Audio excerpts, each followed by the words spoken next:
Some people earn more than they ever dreamed of and still live paycheck to paycheck. It's not just about money. It's about mindset, behavior, and invisible habits that seem normal, but silently hold you back. I've been there. Even after tripling my income, I felt stuck in the same cycle. Overdraft fees, a constant feeling of scarcity, fear of investing, guilt for spending. The problem? I was earning like a wealthy woman, but behaving like a middle-class woman afraid of falling. It wasn't until I started noticing, and cutting out, the habits rooted in a middle-class mindset that my financial life truly began to change. If you want to build wealth, you have to stop acting like someone just trying to survive. Up next, I'll show you 5 common middle-class habits that are keeping you poor, and how to replace each one with actions that actually build real wealth. Habit number 1, spending to look rich, while terrified of looking poor.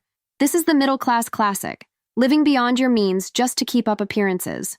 Installments for that handbag, latest phone, a new outfit on the credit card, a financed car with a symbolic down payment and 48 months ahead, everything flawless on the outside, and a silent mess inside.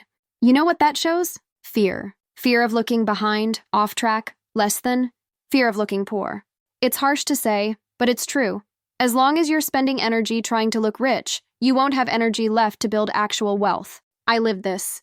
There was a phase when I dressed more to impress people who didn't even remember my name than to honor my own journey. I spent on clothes I wore only once, made sure to go to expensive restaurants that made me sweat when the bill came. All of it to feed a persona I thought I had to maintain. Until one day, my credit card bill arrived along with a power shutoff notice. That's when it hit me. It looks good on the outside, but it's rotten on the inside. That moment changed everything. I started respecting the woman I was becoming more than the image others were seeing. And it was only when I stopped spending to look the part that I finally had the means to actually become it. Millionaire women aren't worried about looking like anything. They live with purpose, structure, and a clear sense of building. Want to break out of this cycle? Ask yourself this before every purchase. Is this for me or to impress someone else? Stop confusing showing off with self-worth. Having standards isn't about flaunting brands. It's about having discernment. Remember, there's no shame in looking simple. The real shame is being constantly in debt trying to look like someone you haven't become yet. You don't need to prove anything to anyone. You just need to build smartly what no one will ever be able to take away from you: your freedom. Habit number 2, waiting to have extra money before getting organized. This is the trap most disguised as realism. When I start making more, then I'll get organized. No, you'll only start making more when you learn to manage what you already have. You know what that tells me? That a lot of people still believe financial organization is only for those who have a lot of money. But it's the opposite. It's exactly those with little who need to organize every penny more precisely. I fell into that trap. For years, my spreadsheet was all in my head. I thought tracking every cent was stingy behavior. That I couldn't plan, because there was never anything left. The result? I lived in financial yo-yo mode. Money came in, went out, got devoured, and I kept waiting for some miracle financial breakthrough. But miracles don't exist. Structure does. Everything changed when I started writing things down. Really writing them down. What came in, what went out, how much I spent on nonsense, how much disappeared just from lack of attention. And the feeling? Painful at first.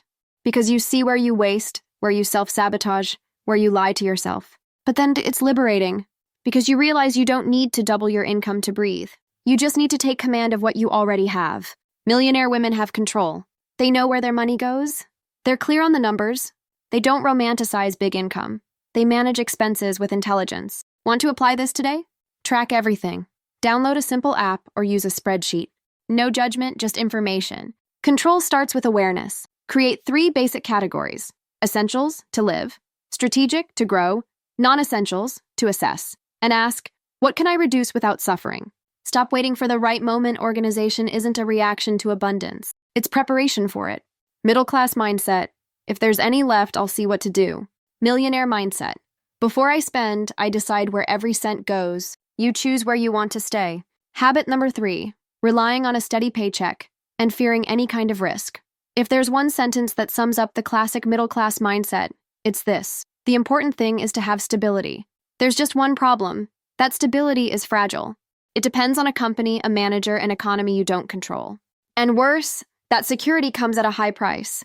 It costs you your freedom of time, creativity, and accelerated growth. It costs you accepting what you don't want, staying where you're not growing, tolerating what's draining you. I'm not saying having a steady job is wrong, but believing that's enough to build wealth, that's a serious mistake. Millionaire women don't rely on a single income stream. They don't depend. They create. Even with a fixed job, they think beyond it. They invest, they start side businesses, they build systems, they create financial margin. I had to get laid off to learn that. I thought a steady job meant stability. Until the day I was let go. No warning, no support, no backup plan. And that's when it hit me. There's no stability when you don't have autonomy. The middle class is trained to fear risk. But wealthy people learn to evaluate risk and prepare for it. It's not about being reckless. It's about understanding that growth requires stepping out of the bubble. Want to apply this today? List 3 ways to generate income with what you already know. You don't have to quit everything, but you do need to start looking at what you can build on the side. Invest time in learning about finances, passive income, investments, financial products. Don't avoid this. Study until you feel in control. Change the question. Instead of asking, what if I fail? Ask, what if it works? What am I missing out on by never trying? Millionaire women aren't paralyzed by fear of risk. They calculate, plan, and take action. Because they know today's comfort can come at a high cost tomorrow. Habit number 4, believing money is meant to be spent, not multiplied. The middle class loves to say, money is meant to be spent. And sure, spending is part of the money cycle. But when that's the only purpose, the money comes in and vanishes, not because it was stolen, but because it was poorly used. Scarcity mindset thrives on immediate consumption. It spends as an escape, a reward, an emotional outlet. It spends like someone afraid to lose and ends up losing anyway. That's exactly what happened to me. When I started earning more, my first thought was, now I can finally live. I started buying more than I needed. I raised my lifestyle before building any real structure. And when an emergency hit, I realized I didn't have money. I only had stuff. That's when my relationship with money changed. Because I understood, wealth isn't about how much you spend. It's about how much you retain and multiply. Millionaire women have a core mindset. Every dollar that comes in needs to work for me. They do this through strategic investments, passive income, businesses that grow while they sleep, and most importantly, prioritizing the long term over instant gratification. This doesn't mean living in scarcity or never spending. It means spending with intention and investing with vision.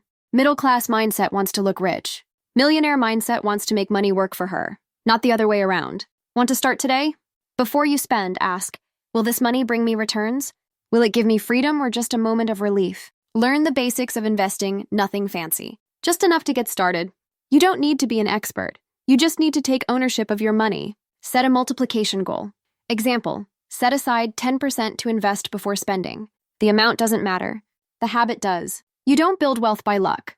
You build it with daily decisions. And every time you choose to multiply instead of just spend, you're stepping into the role of a player, not a pawn lost on the board. Habit number 5, feeling ashamed to talk about money and living on autopilot. In the middle class, money is a touchy subject. Say you're doing well? You're full of yourself. Say you're in debt? You're exposing yourself. Say you want to be rich? You're materialistic. The result? Everyone pretends they're fine, while silently sinking. Worse, that silence becomes the norm.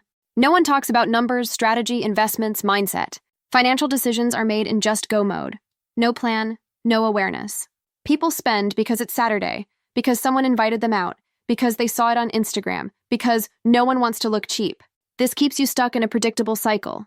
Earn, spend, complain, wait for next month. I lived like that for years. I was embarrassed to say I couldn't afford certain places. I was embarrassed to admit I knew nothing about investing. I was embarrassed to admit I lost track of my own finances, until I got tired of it, and started talking. With friends, with mentors, with professionals, with myself. I started facing the numbers and owning my ignorance without guilt. And guess what happened? I started learning, because only those who allow themselves to not know can truly learn. Millionaire women talk about money naturally. They talk investments over breakfast. They discuss assets without shame. They negotiate without fearing they'll seem money-driven, because they know money isn't taboo. It's a tool. Want to start today? Notice your reaction when talking about money. If you feel shame, guilt, or discomfort, that's the wound to heal. Create a safe space to learn. It can be a group, a mentorship, a friend you can talk financial goals with, no judgment. Ask questions about savings, investing, business. You don't need to know it all, you just need to want to. While the middle class treats money like a forbidden subject, millionaire women treat it like a language, one you can learn and master. And you can't master what you're afraid to face. You're not where you are for lack of effort. But maybe you're stuck because you keep repeating habits that seem harmless, but are lethal to your freedom. Today you saw 5 of them: spending to look rich without a foundation, waiting for extra money to get organized, believing a steady paycheck is everlasting security, treating money only as spending power, not as a tool for growth, being ashamed to talk about money and living on autopilot. These are common habits. They're accepted. They're normal. But normal doesn't mean smart. Millionaire women spot these patterns from miles away and break them, consciously and strategically. They don't deny their roots, but they refuse to live trapped in a mindset built just to survive. And you can start changing that today. With attitude, with ownership, with one internal commitment. I won't keep repeating what keeps me small. The question now isn't whether you want to be wealthy. It's, are you willing to let go of the habits that keep you where you are? If any of these truths hit home, drop a comment below. Tell us which habit you're going to ditch first. Saying it out loud is more than a comment. It's a turning point. And if this video sparked something in you, share it. The world doesn't need more people trying to look rich. It needs more conscious, strong women truly building something real. The rest is just noise.